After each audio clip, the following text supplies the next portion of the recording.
Olá, estamos começando mais um Arena de Ideias, o podcast da Oficina Consultoria, um espaço para debates inteligentes sobre reputação, influência, comunicação, inovação e muito mais. Que bom ter você conosco neste episódio. Eu sou Raquel Madeira, head da área de Public Affairs da Oficina. Sejam todos muito bem-vindos e bem-vindas. Para que este conteúdo seja acessível a pessoas com deficiência visual ou com baixa visão, eu vou fazer a minha autodescrição. Eu sou uma mulher branca, de cabelos e olhos castanhos, uso óculos, estou vestindo uma blusa verde musgo. Bom, o tema de hoje é reforma administrativa. A reforma voltou ao centro do debate no Congresso Nacional e, mais do que um ajuste fiscal, ela levanta uma questão essencial. Qual Estado brasileiro precisamos construir para ser mais eficientes, inclusivos e sustentáveis? E que mudanças realmente são necessárias e quais penalizam o serviço público de qualidade? E por que o debate sobre reforma administrativa é tão sensível e, ao mesmo tempo, tão urgente para o país? O tema ganhou mais tração com a criação de um grupo de trabalho para discutir e elaborar a proposta. Coordenado pelo deputado Pedro Paulo, do PSD do Rio de Janeiro, o grupo realizou 27 reuniões técnicas e 7 audiências públicas com representantes de setores impactados pela reforma administrativa. A proposta, idealizada pelo grupo, foi apresentada em 2 de outubro e é composta por um projeto de lei ordinária, um projeto de lei complementar e uma proposta de emenda à Constituição. Apesar de a principal bandeira levantada pelos defensores da reforma ser a eficiência no serviço público, setores que representam categorias do funcionarismo criticam a proposta pela fixação do teto de gastos do serviço público e pela criação de uma tabela única remuneratória. Hoje, a nossa proposta aqui é debater e entender a reforma administrativa, quais são os seus avanços e os seus retrocessos para o serviço público, e como os projetos vão impactar o funcionalismo brasileiro, e mais, o poder do advocacy nesse processo.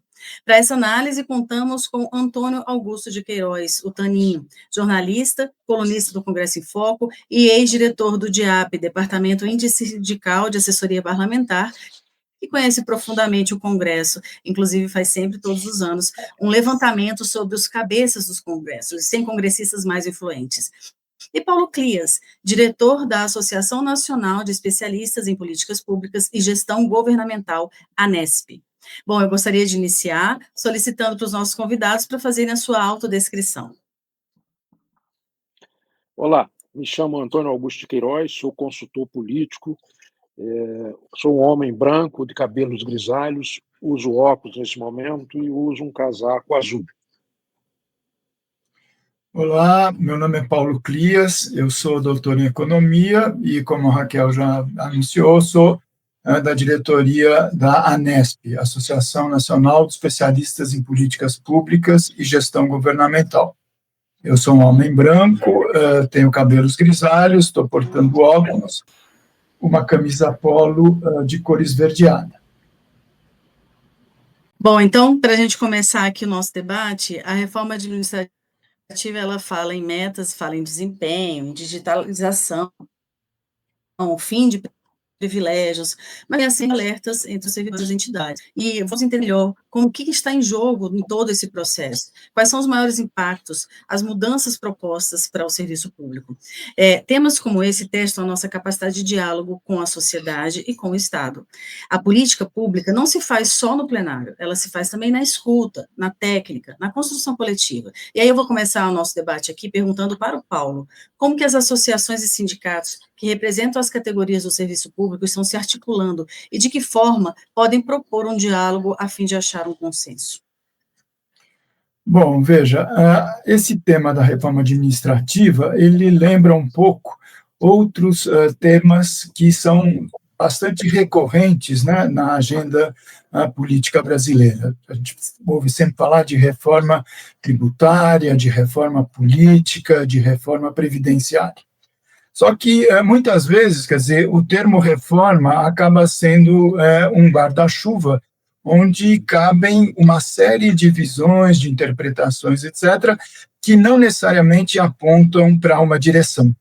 A nossa associação, por exemplo, a Nesp, ao longo dos seus 36 anos de vida, já passou por situações de risco efetivo. Por exemplo, ela foi criada em 89, logo em 1990 você tem a eleição do Fernando Collor e um processo pesado de mudança do Estado, reforma administrativa, etc. Em 94, já no primeiro mandato do presidente Fernando Henrique Cardoso, a mesma coisa, né? A gente teve, inclusive, a criação de um ministério, né, o Ministério da Administração e a Reforma do Estado, para se ocupar também da reforma administrativa. A última notícia que a gente teve antes dessas 3 medidas que você anunciou, que estão sendo coordenadas do presidente, do deputado Pedro Paulo, a gente teve a famigerada PEC 32, a proposta de emenda constitucional, apresentada na gestão do presidente Bolsonaro e do superministro Paulo Guedes.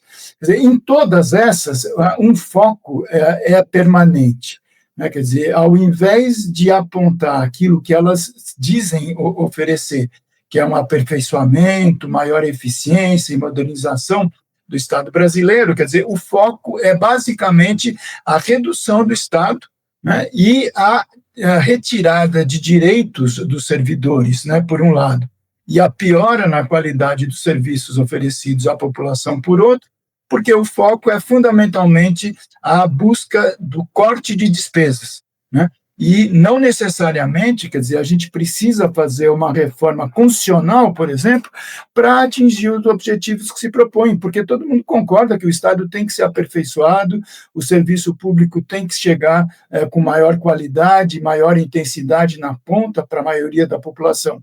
Mas essas propostas, seja a proposta de reforma da Constituição, a reforma de uma lei complementar ou da lei ordinária, atende a esses propósitos. E é por isso que a absoluta maioria das entidades representativas dos servidores, junto com profissionais da área, etc., estão manifestando, né, o seu descontentamento com as ideias fundamentais daquilo que o deputado Pedro Paulo está consolidando. Toninho, a gente acabou de ouvir o Clias comentando sobre a percepção dos servidores públicos sobre mais essa reforma administrativa. E aí eu queria te perguntar como que o advocacy legítimo pode contribuir para qualificar esse debate e garantir que essas decisões reflitam de fato o interesse público.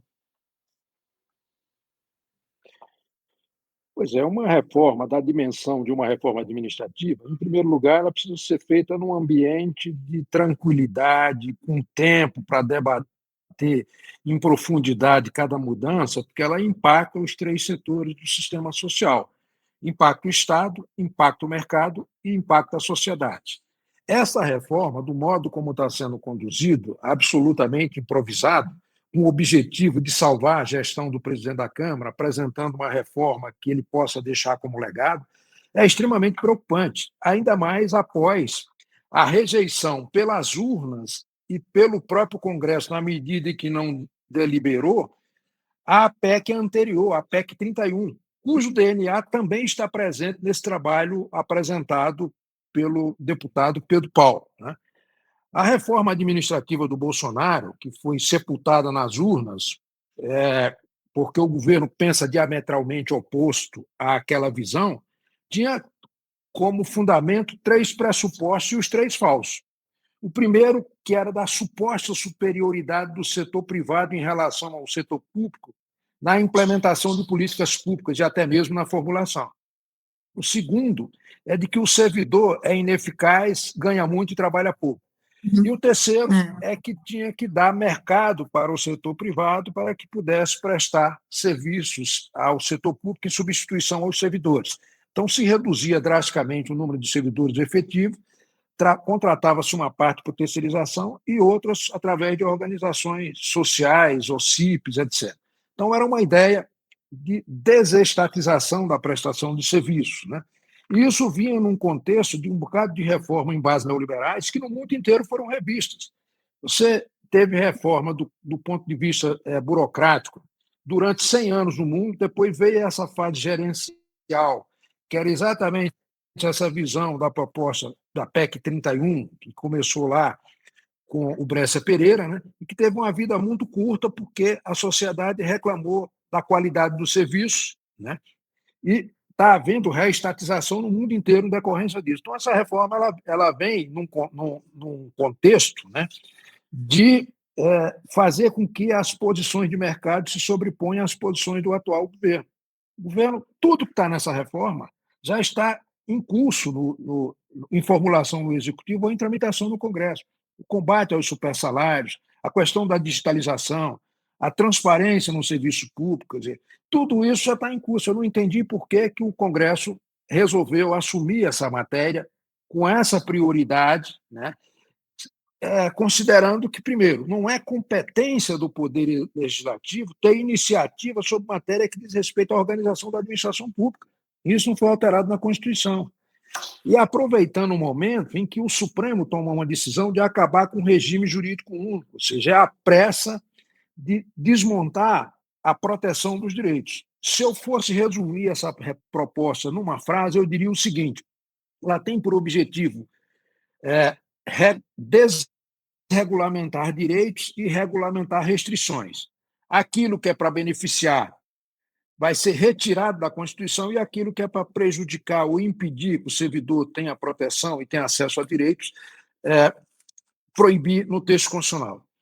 De modo que é preocupante. Daí a importância da advocacy para cada segmento apresentar a sua narrativa, a sua visão, para que os parlamentares, caso decidam a respeito desse tema, que eu acho impróprio fazer isso à véspera de uma eleição, né, decidam com base em informações precisas, claras.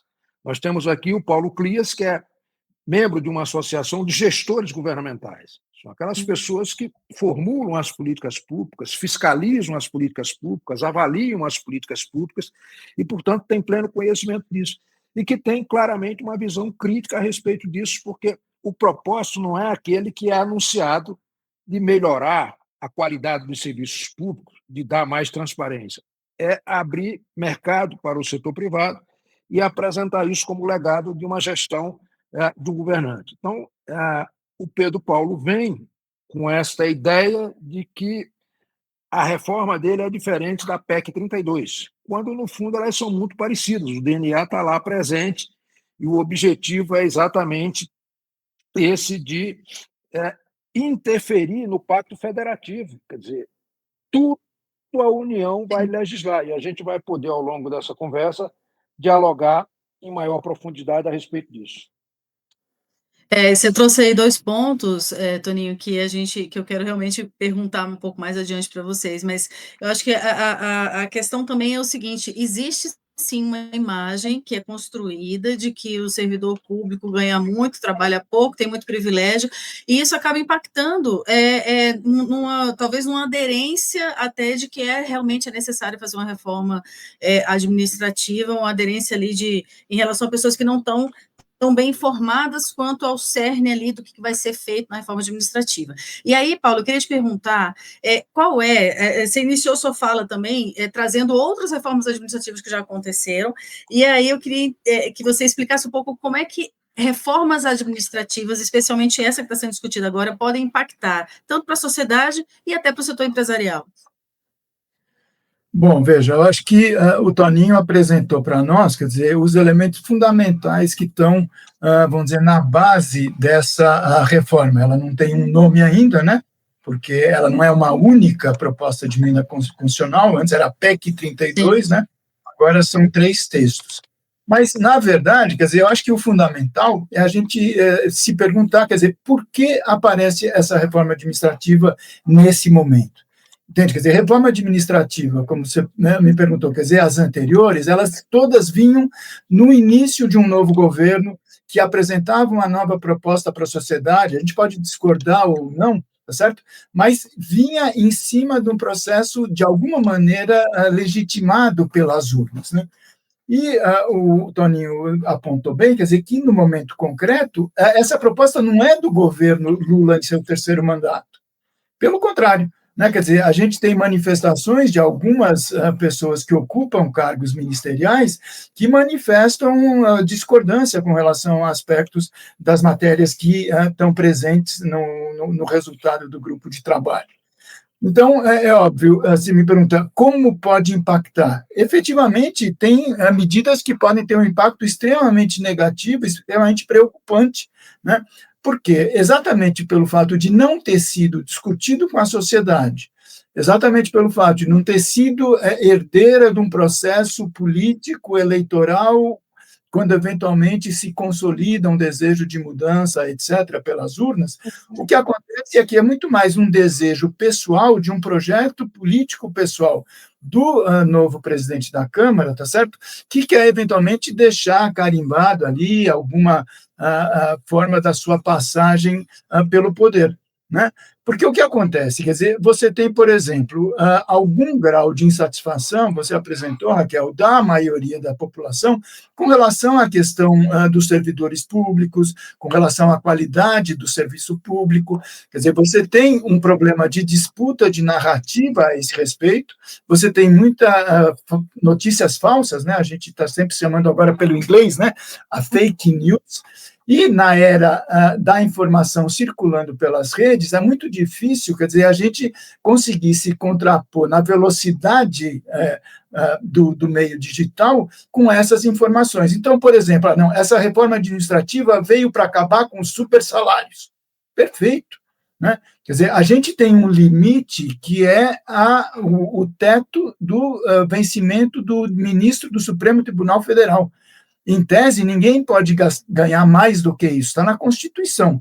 Só que tem o jeitinho brasileiro de operar as questões, tem um problema de corporativismo, fundamentalmente no poder legislativo e no poder judiciário, que faz com que muitos servidores, principalmente do topo, né, dessas carreiras, desses poderes, acabem ganhando muito mais do que o teto. E isso, efetivamente, é um problema. Agora, você não precisa de uma reforma administrativa para acabar com essa distorção. A gente já viu, inclusive, nos jornais ontem, hoje e as semanas passadas, as entidades e as próprias lideranças do Legislativo e do Judiciário falaram, não, aqui isso não vai intervir. Você percebe? Quer dizer, então a gente acaba tendo uma bomba atômica, né, para matar uma formiguinha, perdoe a imagem, porque no total da despesa pública, quer dizer, aquilo que é gasto com a questão dos supersalários, acima do teto, é relativamente pequeno. Moralmente é importante, eticamente é importante, politicamente é importante acabar. Mas não é uma reforma administrativa por meio de Constituição que é necessário para isso.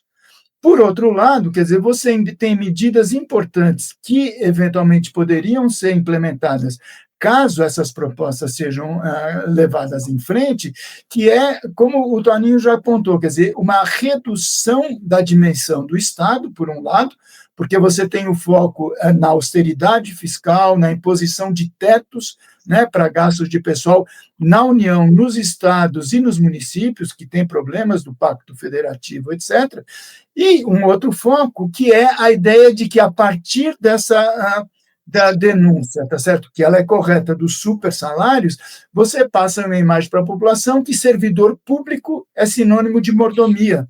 A gente já viu no passado esse discurso muitas vezes. E a realidade conta, porque não é isso. Quer dizer, a grande maioria dos servidores, sejam os municipais, os estaduais e mesmo no plano federal, tem salários que são muito mais baixos do que, né, esses super salários que algumas categorias e alguns indivíduos no topo recebem.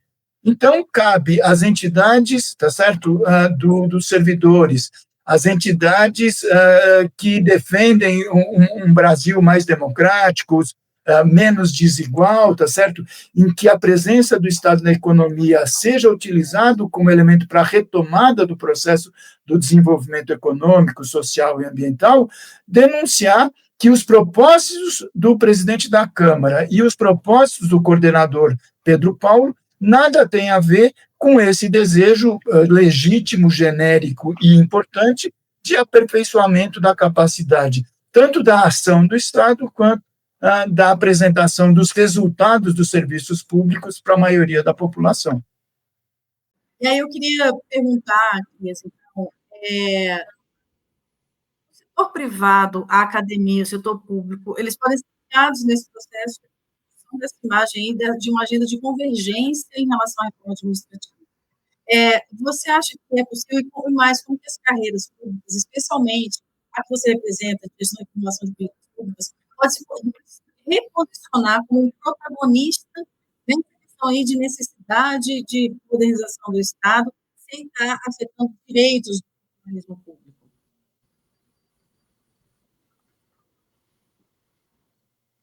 Bom, veja, Raquel, a questão das carreiras, né, como a gente chama as carreiras típicas de Estado, das quais, né, a nossa carreira de gestor federal faz parte, nunca foi de uma rejeição principista ou corporativa contra as mudanças que são efetivamente necessárias para conseguir oferecer serviços públicos de melhor qualidade, para ter um Estado mais eficiente, etc. Muito pelo contrário. Tanto que agora, nesse terceiro mandato do presidente Lula, todo mundo que nos acompanha deve estar ao par, quer dizer, foi criado um ministério especificamente para tomar conta dessa agenda, o MGI, né, que é ocupado pela ministra Esther Dweck, né? Quer dizer, então, é o Ministério da Gestão e Inovação no setor público, quer dizer, no limite dos limites, ele é um ministério que se incumbe de realizar no seu cotidiano tarefas que antigamente estavam no antigo Ministério do Planejamento, Orçamento e Gestão, agora ganha uma pasta própria, e a ministra e a sua equipe estão se incumbindo dessas missões. A gente teve uma série de exemplos na área do avanço da digitalização, na realização de um concurso público unificado, tá certo? Que foi o CNU, foi muito vitorioso, né? Já vai ter a segunda etapa desse tipo de certame de ingresso no setor público, e isso sem precisar fazer nenhum estardalhaço de reforma administrativa, de reforma constitucional, etc.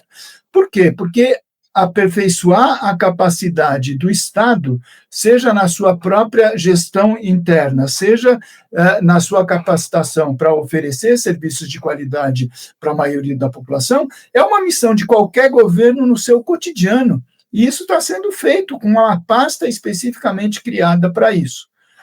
No caso específico de mudanças que vêm justamente na direção contrária, como foi aquela, né, que a gente já comentou, que o Toninho também avançou com a gente nas falas anteriores, que era chamada PEC 32, a nossa associação, a ANESP e outras entidades, a gente criou um movimento que não era simplesmente contra a PEC 32, muito pelo contrário, a gente queria que ela fosse abandonada, revogada, como felizmente foi, mas a gente apresentou para a sociedade, em nome da nossa associação, das outras entidades do serviço público e de entidades e personalidades e pesquisadores que são especialistas no tema, um movimento que a gente chamava Que Estado Queremos? Né?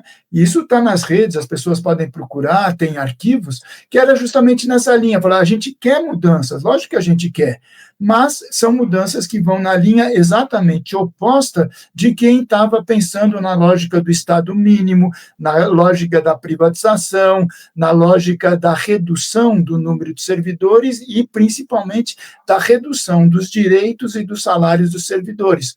E, de uma forma transversada, né, um pouco escondida, etc., outras não tanto, essas medidas voltam na proposta do deputado Pedro Paulo, tá certo? Quer dizer, então é por isso que a gente mostra a nossa insatisfação. Melhorar o Estado, perfeito. Tornar serviços públicos de melhor qualidade mais acessíveis para a maioria da população, ótimo. Mas não através de subterfúgios que, na verdade, apontam para quê?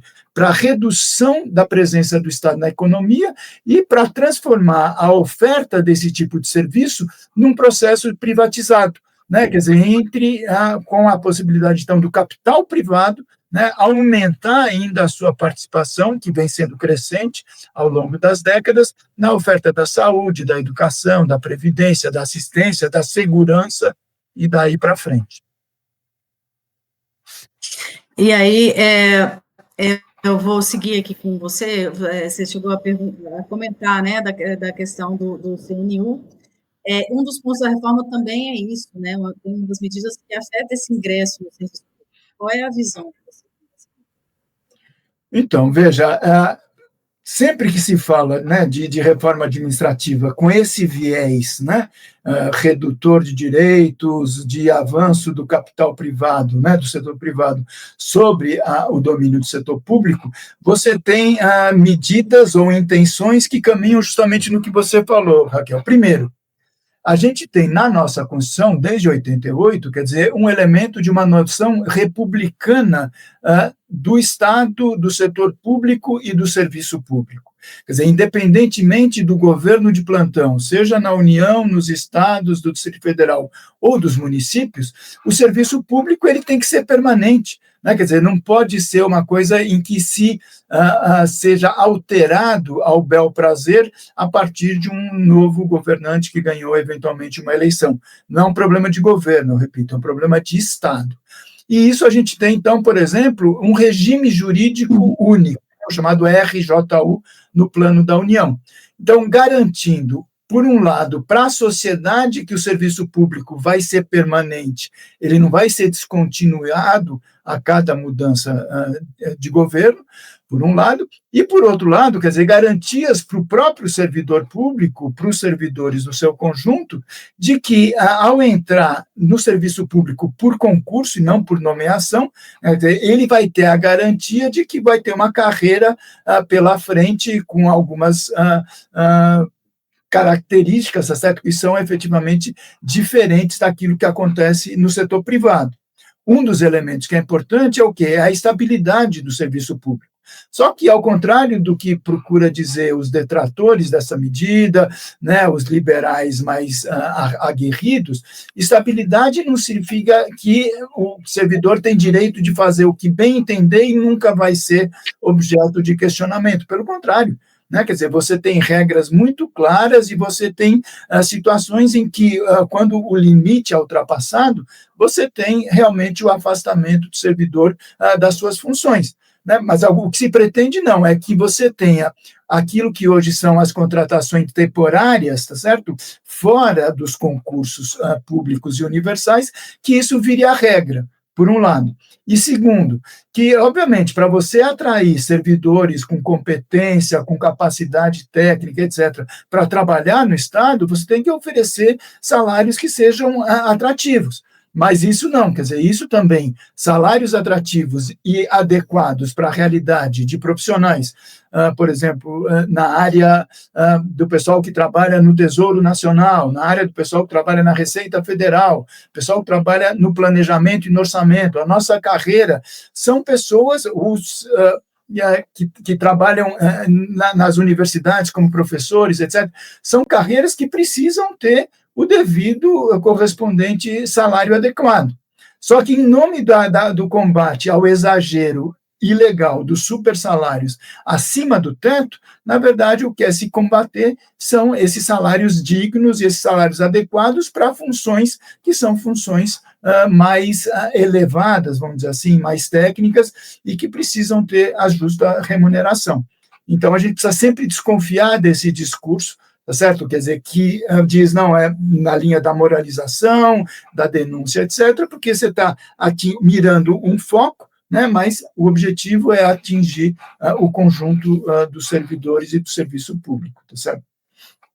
E aí, para além dessa questão dessa discussão de salários, né, e de estabilidade, essas carreiras que você citou, também a gente entende que, principalmente essas carreiras que você citou, né, é importante que o servidor ali tenha uma certa estabilidade, até para poder questionar algumas coisas que são da política, né, e aí a reforma ela também traz um ponto que é em relação à avaliação de desempenho e de bonificação por resultados e tal. Isso, como é que, quais as estratégias que vocês estão pensando em trazer, em termos de narrativas mesmo, para rebater essas propostas, e aí como é que a gente consegue equilibrar meritocracia com uma potencial, uma possível perseguição política, por exemplo, se você tem um servidor que ele está questionando um ponto que é sensível ali, e aí esse servidor ele consegue questionar, ele consegue trazer informações à tona justamente porque ele tem essa estabilidade, e na hora que ele deixa de ter, porque isso passa a ser só uma avaliação de desempenho baseada numa meritocracia, isso acaba ficando subjetivo, né? E aí eu queria te perguntar quais são as estratégias que vocês estão levantando para trazer de narrativas para poder questionar isso nessa discussão do Congresso. Veja, a gente tem participado, quer dizer, em todas as instâncias, né, a ANESP e as outras entidades dos servidores públicos, no momento em que o processo está em tramitação no âmbito da Câmara dos Deputados, né? Quer dizer, o grupo de trabalho realizou algumas audiências públicas, né, nas que a gente conseguiu ser chamado, a gente participou e a gente apresentou, né, as nossas visões, as nossas críticas e as nossas propostas. Quer dizer, se a gente imagina, né, como você bem observou, quer dizer, determinadas carreiras que eventualmente deixassem, tá certo, de ter essa prerrogativa, não é uma coisa de independência, etc. Não, são servidores, imagina, por exemplo, na área da diplomacia, né? A gente tem o Itamaraty, quer dizer, você tem a carreira dos oficiais de chancelaria, você tem a carreira dos diplomatas, tá certo? Quer dizer, são pessoas formadas com uma extrema competência, com conhecimento, etc., e que têm que dar opiniões e tomar atitudes, obviamente, sempre subordinadas, tá certo? Ao governo que foi legitimado pelas urnas, etc., mas na sua área de competência, geralmente, o que acontece é que o presidente da República, a presidente da República, ouve, tá certo, esses profissionais.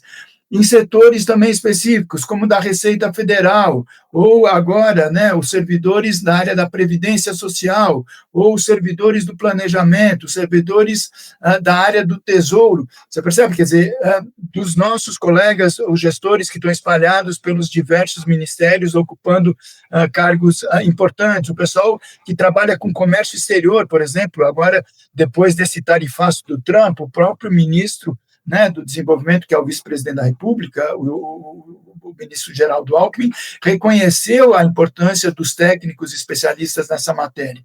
Então, a gente reduzir, quer dizer, essa discussão da importância que essas categorias têm a oferecer para o Estado e para a sociedade, a uma discussão de avaliação de desempenho e bônus de gratificação, é muito reducionismo, você percebe? Quer dizer, é uma tentativa de fugir do foco essencial, porque, veja, a avaliação de desempenho já existe, né? Quer dizer, a grande maioria dos servidores somos avaliados de diversas maneiras, cada um pelas suas especificidades das suas carreiras, etc., estamos sendo permanentemente avaliados, né?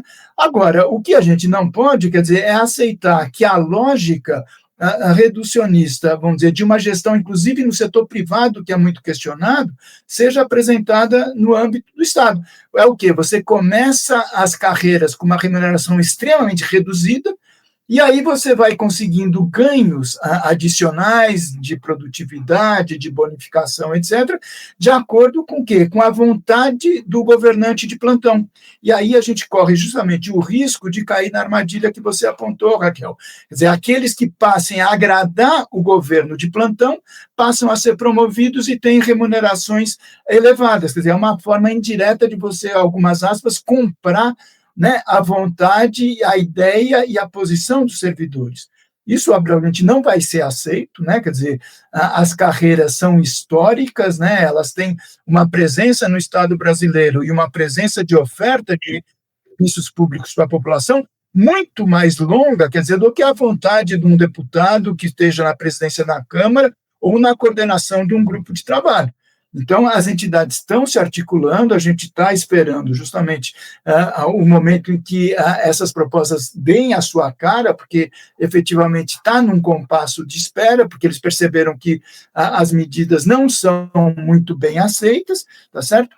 E vamos continuar nessa nossa intenção de evitar que, através do discurso de uma reforma administrativa, o que você tenha, na verdade, é instrumentos de redução da dimensão do Estado, de redução de direitos dos servidores e, portanto, de diminuição da qualidade do serviço que chega e deve chegar na ponta para a maioria da população. Isso, e aí, assim, talvez por isso até que o nome da carreira são carreiras típicas de Estado e não de governos, né? Eu vou aproveitar aqui que a gente conseguiu retomar a conexão com o Toninho para te fazer uma pergunta, Toninho, em relação ao advocacy que algumas vezes, numa situação como essa, pode ser vista como uma defesa corporativa. E o que diferencia essa atuação estratégica no advocacy, baseada em dado, baseada em diálogo, para além da pressão política?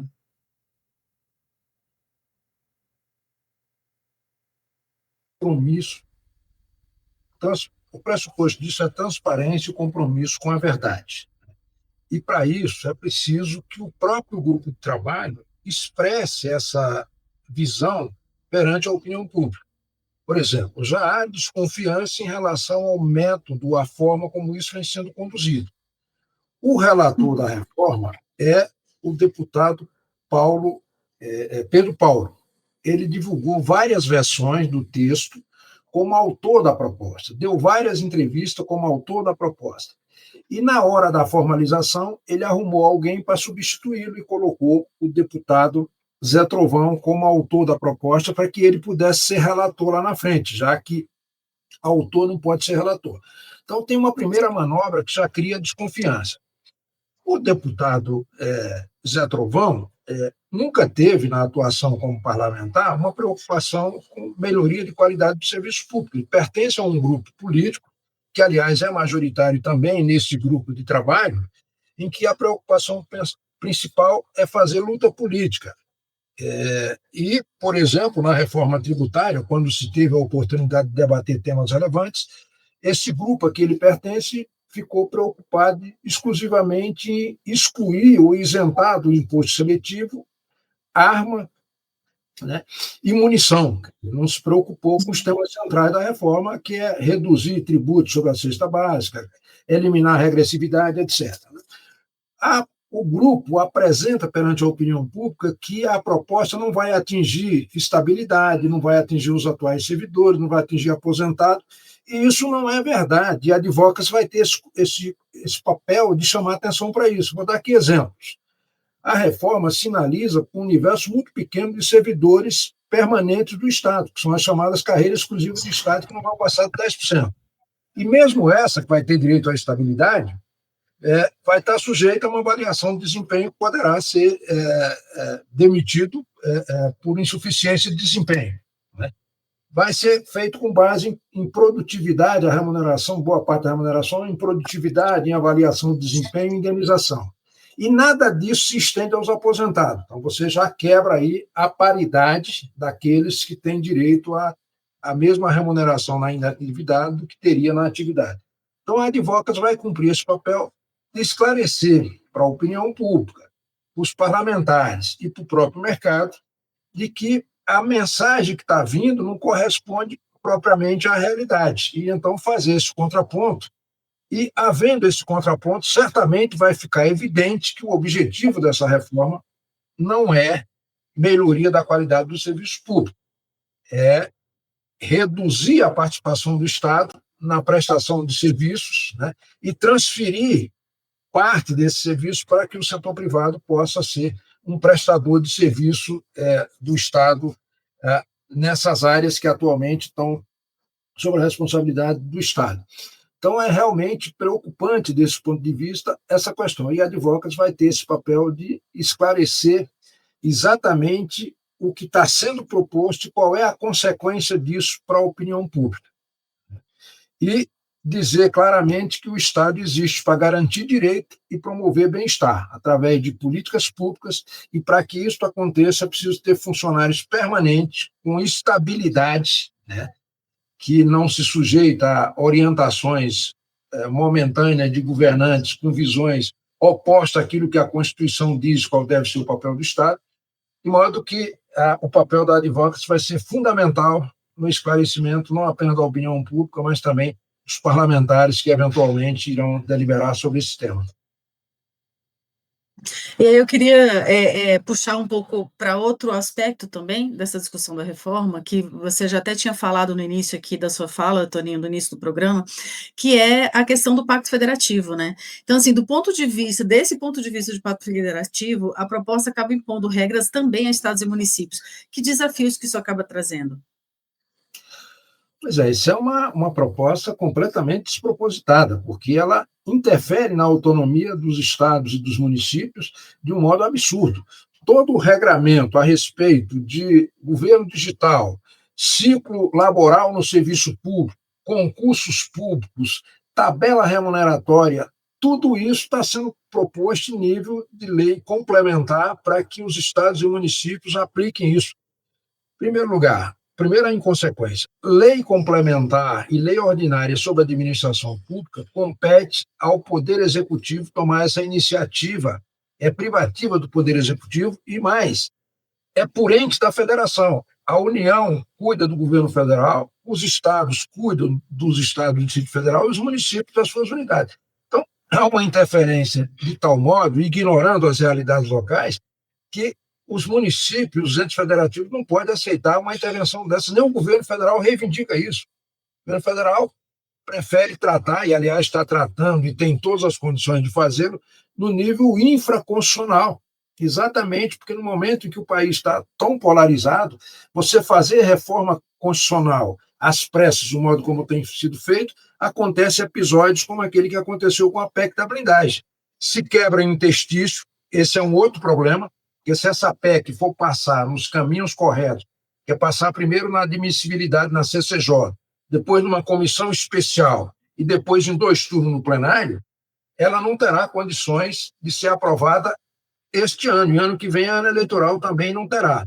Por isso que também está se cogitando, do ponto de vista desses líderes que estão conduzindo essa reforma, uma ideia de queimar a etapa, como fizeram na PEC da blindagem. E sempre que se queima a etapa, a Constituição foi sábia. Ela estabeleceu um interstício entre o primeiro e o segundo turno de uma reforma e o debate em várias etapas, exatamente para refletir melhor, porque alterar uma Constituição é um negócio muito sério.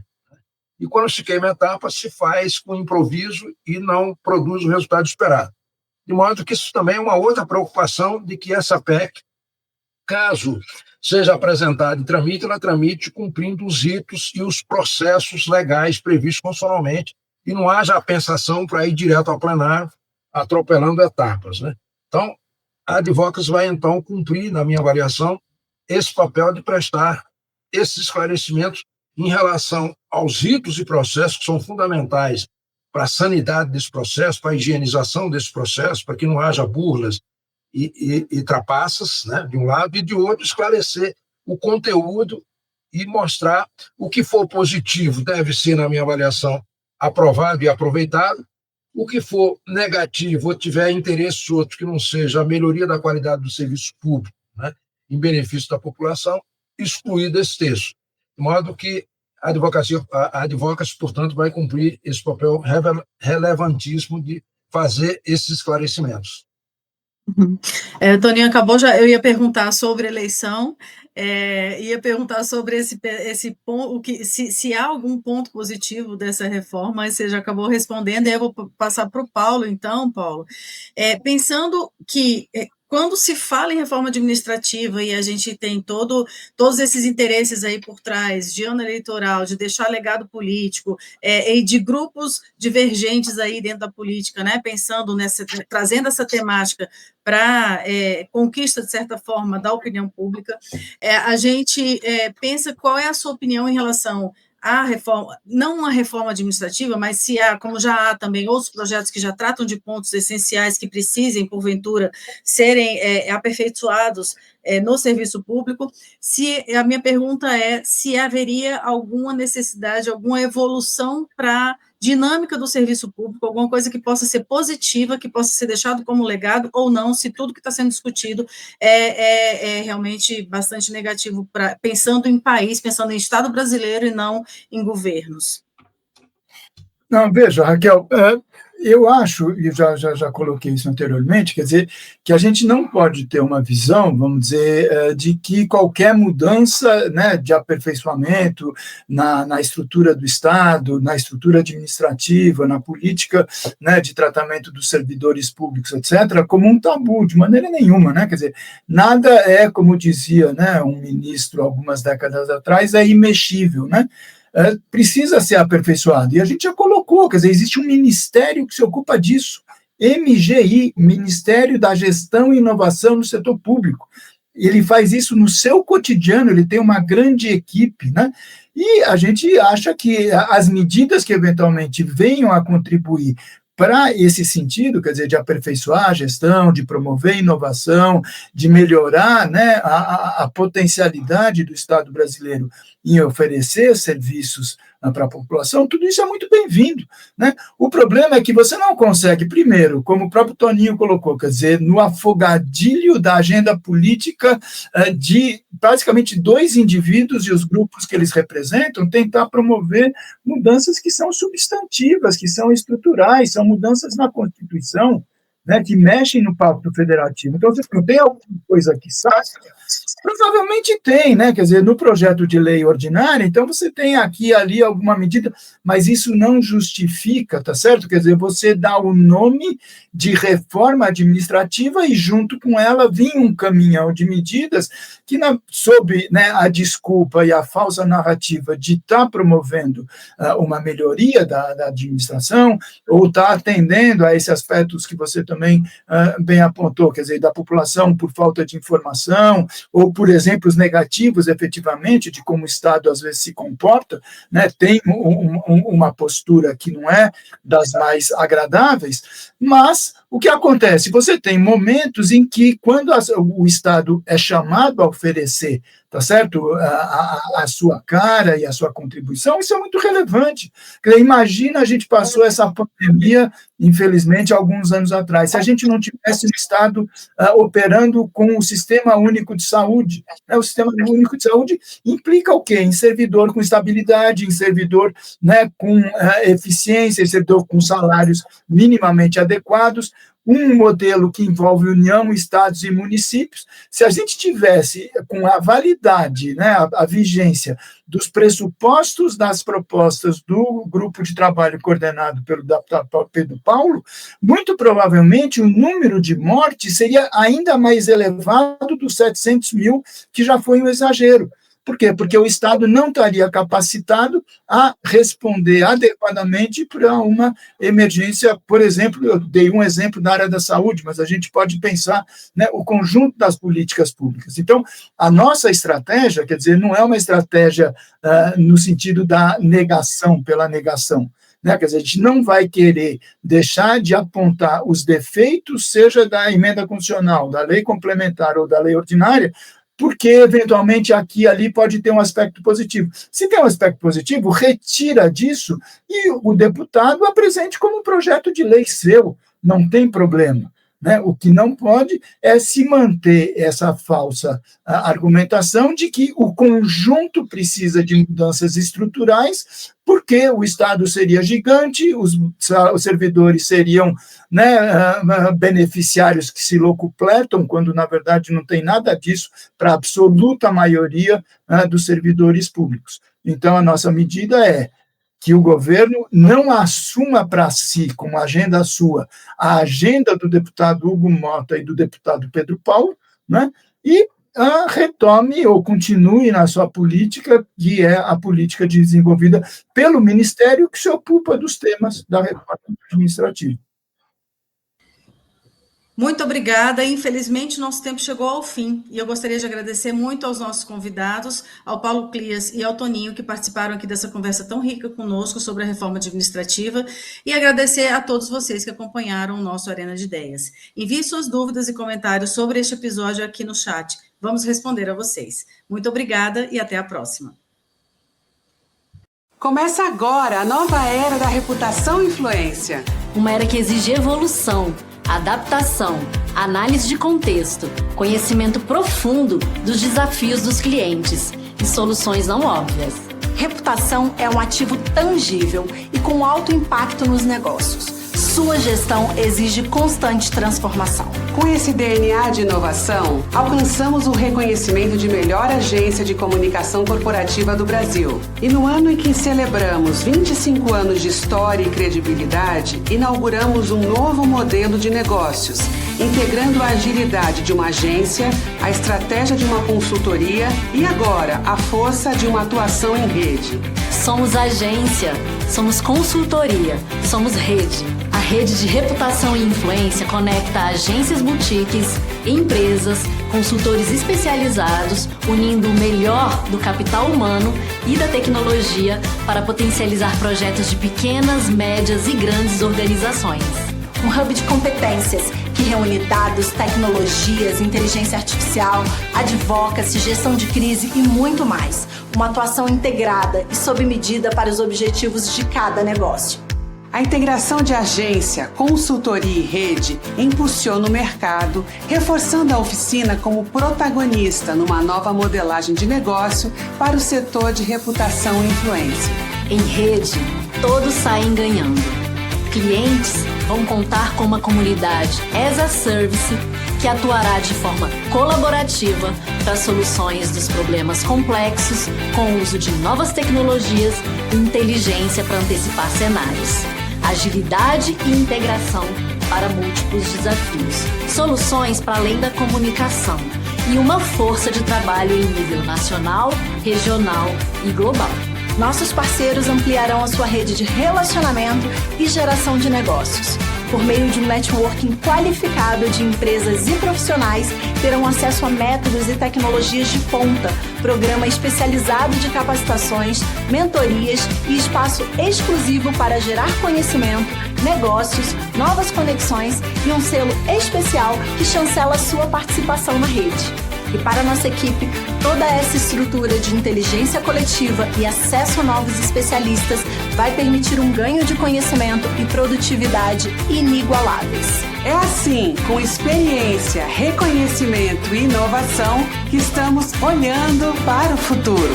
Oficina, a nova era da reputação e influência.